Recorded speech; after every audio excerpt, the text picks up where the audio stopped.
Guys welcome to ज्ञान year. दोस्तों आज हम समझेंगे सेफ्ट्राजोन इंजेक्शन के बारे में। सेफ्ट्राजोन जो एंटीबायोटिक मार्केट में आता है वो किन बीमारियों में दिया जाता है, किन बीमारियों में नहीं देना है, क्या इसके कॉन्ट्राइंडिकेशंस होते हैं, क्या इसके साइड इफेक्ट हो सकते हैं, कितना देना है, कैसे क्या है, सब कुछ समझेंगे। तो वीडियो को पूरा देखिए।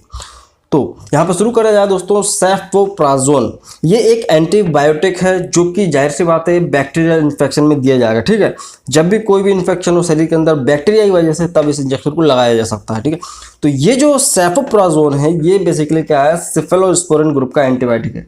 सेफेलोस्पोरिन में बहुत तरह तरह के एंटीबायोटिक्स होते हैं, उसी में ये 3rd जनरेशन का एंटीबायोटिक है। तो ठीक है, अब इसका यूजेस क्या क्या होता है। यूजेस तो वैसे बहुत सारे होते हैं, हर एक एंटीबायोटिक दवा के कई सारे यूजेस होते हैं, बट इसका जो मेन यूजेस होता है दोस्तों आरटीआई में देखा गया। आरटीआई अपर आरटीआई हो या लोअर आरटीआई हो, रेस्पिरेटरी ट्रैक्ट इन्फेक्शन चाहे वो कैसा भी हो, इसमें कौन कौन सी बीमारियां आती हैं भाई। देखो यहाँ पे साइनोटिस आ जाता है, ब्रोंकाइटिस आ जाता है, फेरेंजाइटिस आ जाता है, यहाँ तक कि जो निमोनिया कंडीशन ऐसी होती है जिसमें लोअर रेस्पिरेटरी ट्रैक्ट इन्फेक्शन हो जाता है, निमोनिया में दिया जा सकता है। लेकिन निमोनिया किस में, एडल्ट्स में, बच्चों में नहीं। छोटे बच्चों में दूसरा एंटीबायोटिक आता है, लेकिन जो एडल्ट्स में निमोनिया होता है बड़े बड़े आदमियों में, उनमें इसको लगाया जाता है। ठीक है, तो यहाँ पे आरटीआई में हो जाता है इसका इस्तेमाल। ओटाइटिस मीडिया एक कान की बीमारी होती है जिसमें क्या होता है कि ओटाइटिस मीडिया मतलब कि ईयर के हमारे कान के बीच वाले हिस्से में कई बार इन्फेक्शन हो जाता है, पस वगैरह पड़ने लगता है, दर्द होने लगता है, कान बहने लगता है। तब उस कंडीशन में इंजेक्टेबल एंटीबायोटिक देना होगा तो सेफ्ट्राजोन को दिया जाएगा। ठीक है, यहाँ पे एब्डोमिनल इन्फेक्शन हो जाता है, कई बार आंतों में स्टमक में इन्फेक्शन हो जाता है, तो पेट दुखता है, लोगों का मरोड़ उठती है, तब समझ में आता है कि भाई इन्फेक्शन है, तब भी यूज़ किया जा सकता है। ठीक है, सॉफ्ट टिश्यू इन्फेक्शन में आप कर ही सकते हैं, कोई दिक्कत नहीं, सॉफ्ट टिश्यू इन्फेक्शन में ये किया जा सकता है। ठीक है, तो बेसिक यूज यही दोस्तों कि लोअर आरटीआई या अपर आरटीआई, निमोनिया वगैरह इन सब में इसको दिया जाता है। सो अब बात करें कि ये काम कैसे करता है। सेफ्ट्राजोन जो इंजेक्शन है वो काम कैसे करता है। देखो भाई, पहली चीज़ तो आप ये समझो कि ये कभी भी सिंगल नहीं मिलता है। इसका जो इंजेक्शन आता है हमेशा साल्वेक्टम के साथ में ही आता है। साल्वेक्टम के ऊपर ऑलरेडी मेरे वीडियो है, आप चाहो तो देख लेना। साल्वेक्टम एंटीबायोटिक के साथ ही आता है। ठीक है, तो ये बेसिक क्या है कि सेफ्ट्राजोन जो है बैक्टीरिया के अंदर सेल वॉल सिंथेसिस को रोकता है। बैक्टीरिया है, एक सेल है, उसकी सेल वॉल है, उसकी प्रोटेक्टिव लेयर है, उसके सिंथेसिस को जाके इनहिबिट कर देता है। जब वो अपनी सेल वॉल नहीं बना पाएगा तो अपने आप वीक हो जाएगा और मर जाएगा। इसके अंदर साल्वेक्टम इसलिए डाला जाता है क्योंकि ये एक बीटा लैक्टमेज इनहिबिटर्स होते हैं, तो इससे क्या डबल एक्शन मिल जाता है, तो इसलिए इसका यूजेस बहुत अच्छा देखा गया। तो यहाँ पे सेफ्ट्राजोन साल्वेक्टम के कई इंजेक्शंस मार्केट में आते हैं, फटाफट से जान लेते हैं इसके कुछ ब्रांड नेम्स। देखो भाई, यहाँ पे आता है एक मैग्नेक्सफोर्ट आता है, उसका भी आपको देखने को मिल जाएगा, मैग्नेक्सफोर्ट, वेलसेफ, सेफबॉल, यहाँ तक कि सेफोनेक एसबी इंजेक्शन मार्केट मिल जाएगा, और फॉक्सजोन, ये कुछ नाम से आपको मार्केट में मिल सकता है सेफ्ट्राजोन इंजेक्शन साल्वेक्टम के साथ।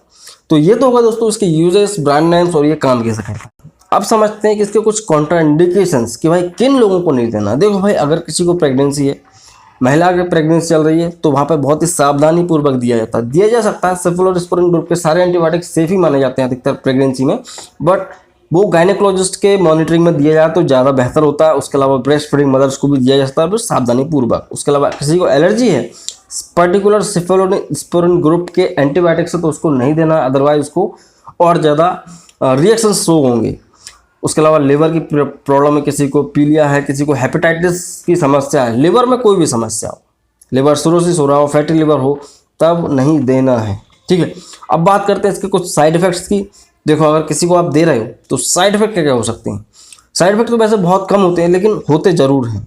ठीक है, किसी ना किसी को हो ही जाते हैं। तो उसका सिर दर्द हो सकता है, उसको उल्टी आ सकती है, जिस जगह पे इंजेक्शन को लगाया जाएगा वेन में, वहाँ पे सूजन आ सकती है, रेड हो सकती है स्किन। ठीक है, और सेंसिटिविटी ऑफ द लाइट, मतलब कि कई बार इंजेक्शन ले लेता है आदमी, फिर उसको लाइट के प्रति सेंसिटिविटी बढ़ जाती है, उससे लाइट बर्दाश्त नहीं होती है, तो इसका साइड इफेक्ट देखा गया है। रेसेस आ सकते हैं स्किन के ऊपर, ये इसके कुछ कॉमन साइड इफेक्ट होते हैं। अब बात करें दोस्तों इसके कुछ डोजेस की, तो देखो भाई, इसका जो इंजेक्शन आता है 1 ग्राम से लेकर 2 ग्राम तक अवेलेबल रहता है।